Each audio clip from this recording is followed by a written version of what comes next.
The night the wolves came, the moon hung low and red, like it had already seen too much blood.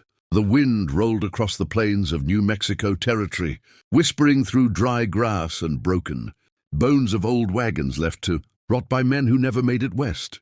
Caleb Hart rode alone, his coat torn at the shoulder, his horse foaming at the mouth after a long day of chasing stray cattle. He was a man carved by loss and silence, a cowboy who spoke little because life had already said enough to him. As he slowed near a narrow ravine, his horse suddenly reared, ears pinned back, nostrils flaring with terror. That was when Caleb heard it, a scream sharp and human, tearing through the howls of wild wolves closing in for the kill. Down in the ravine, trapped between jagged rocks and thorned brush, a young woman stood clutching a broken branch like a useless spear. Her dress was torn, her boots bloodied, and her eyes burned with the kind of fear that comes when death is no longer a rumor but a certainty. The wolves circled her, their yellow eyes glowing, ribs sharp under mangy fur, hunger driving them mad. Caleb didn't think. He never did when lives were on the line. He kicked his horse forward, fired his rifle into the air, and charged straight into the pack. The wolves scattered for a breath, but hunger is stubborn. Two lunged back. Caleb swung down from the saddle, knife flashing, steel meeting fur and bone. One wolf dropped. Another fled yelping. The rest melted into the darkness, leaving behind silence broken only by the woman's ragged breathing. She collapsed the moment it was over. Caleb caught her before her head hit the rock. She was lighter than she looked, trembling like a leaf in a storm. He carried her to the fire he quickly built, wrapping her in his coat. When she finally spoke, her voice was hoarse, wary, and proud, despite the terror she had faced. Her name was Eliza Moore, daughter of a settler caravan that had been attacked days earlier. She had run into the hills and survived on creek water and berries. But tonight the wolves had found her scent. Caleb listened without interrupting, his eyes scanning the dark. He knew these lands were not empty.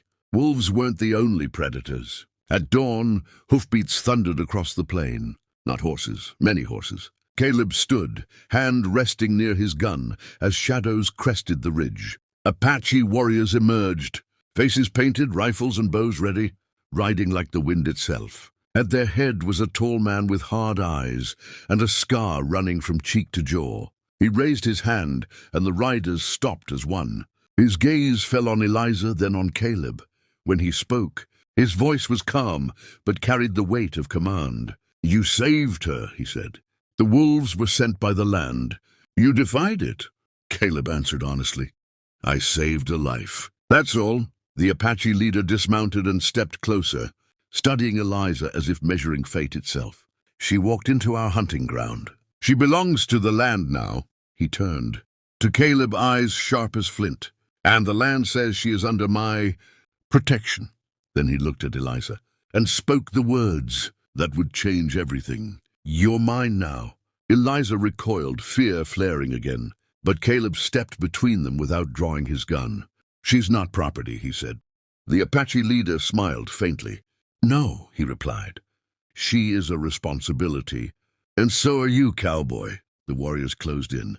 Not threatening, just inevitable. Caleb knew when to fight and when to survive. He lowered his hand. The Apache leader nodded once. "Come," he said. "There is debt between us now." Blood was spilled. Balance must be kept. They rode toward the rising sun, into Apache territory, where law was older than any badge and survival meant understanding more than strength. Caleb didn't know if he was riding toward death or redemption, only that turning back was no longer an option. The Apache camp lay hidden among red cliffs and cedar trees, live with quiet order. Women moved with purpose, children watched with curious eyes, and warriors kept respectful distance. Eliza was given water, clean cloth, and a place by the fire. No chains, no threats, only watchful eyes. Caleb noticed everything. This was not the savagery the towns warned about. This was a people who had learned to endure, while the world tried to erase them. The Apache leader's name was Taza. He explained the words he had spoken. Among his people, saving a life created a bond. Eliza had been claimed not as a slave, but as one who must be protected until her fate was decided by the council. "The wolves tested her," Taza said. "You interrupted the test. Now the balance is broken." Caleb clenched his jaw. "Then let me take her back east," he said. "I'll see her safe." Taza shook his head. "If you leave, the land will hunt her again. Here she lives." Days passed. Eliza learned the rhythms of the camp, her fear slowly replaced by understanding. She saw kindness in small things, a shared meal, a blanket placed over her shoulders at night. Caleb worked alongside the Apache, earning their respect with sweat, not words. He helped repair saddles, tracked game, and stood watch without complaint. Slowly, distrust faded. Taza watched it all. One night, soldiers came. Blue coats, rifles gleaming, led by a man who wanted Apache land cleared and settlers avenged. They demanded Eliza returned, claiming the Apaches had kidnapped her. Taza refused. The soldiers raised their guns. Caleb stepped forward, standing between both sides. "She was saved," he said, "by me, and she chose to stay until she's safe." The officer sneered. "You've gone native, Hart." Caleb didn't flinch. "I've gone human." The battle was brief and brutal.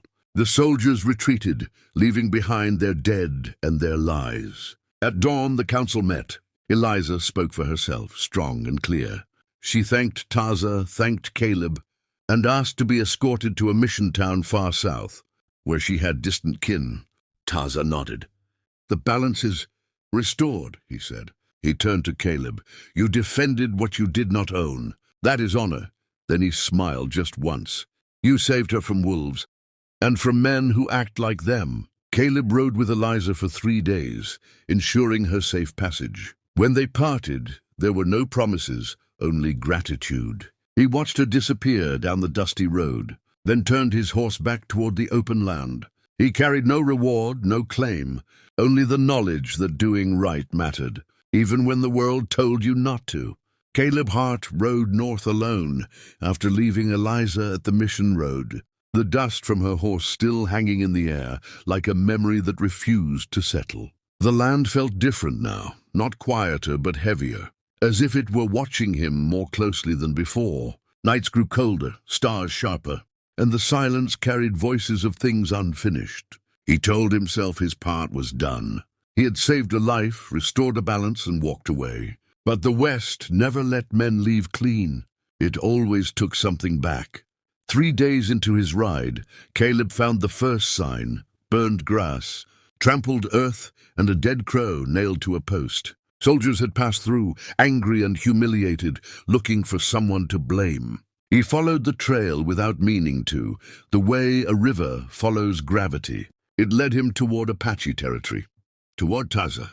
By the time Caleb reached the red cliffs, smoke curled into the sky. The camp was under attack, not soldiers this time, but hired guns, bounty hunters and mercenaries paid with land promises and lies. Gunfire cracked like breaking bones.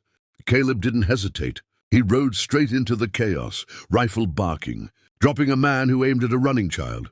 He fought not as a cowboy or a settler, but as someone who had seen enough death to know when it must be stopped. The battle cost the camp dearly. When it ended, bodies lay scattered like broken tools.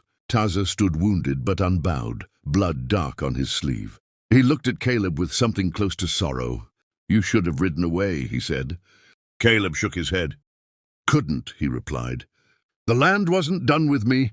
That night the council fire burned low. Elders spoke of omens, of a time when 2 paths crossed and neither could return unchanged. Taza addressed Caleb before all.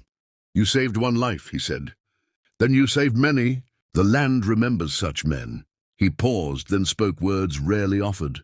"Stay, not as Apache, not as outsider, as bridge." Caleb stayed through winter. He taught the children to read tracks the cowboy way, learned Apache stories written in wind and stone, and helped negotiate peace with nearby settlements that listened only because he stood between them. He never claimed land, never took a wife, never called himself a hero. When spring came, he rode again, but this time he was not running from the world. He was part of it. Years later, travelers would speak of a lone cowboy seen riding the borderlands, stopping violence before it began. Known to some as a ghost, to others as a guardian. And in Apache stories, told quietly by firelight, there would be mention of a man who saved a woman from wolves and then spent the rest of his life making sure the wolves inside men didn't win.